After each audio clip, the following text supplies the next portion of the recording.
अस्सलाम वालेकुम वरहमतुल्लाहि वबरकातुहू। प्यारे बच्चों, कैसे हैं आप सब? उम्मीद है कि आप सब ठीक होंगे।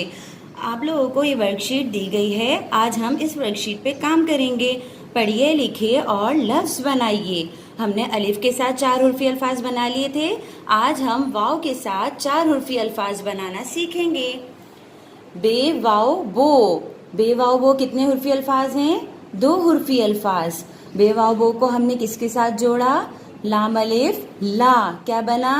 बो ला।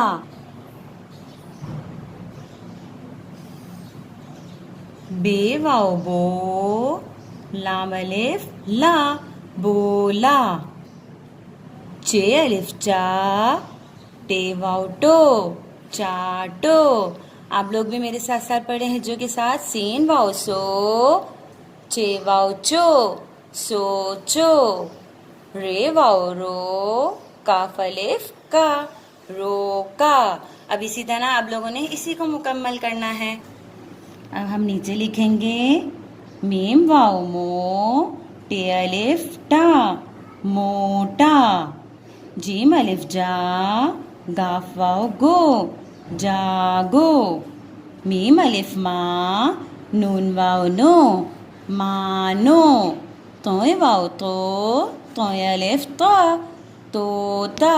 अब आप लोगों ने इसकी लिखाई मुकम्मल करनी है। अल्लाह हाफिज।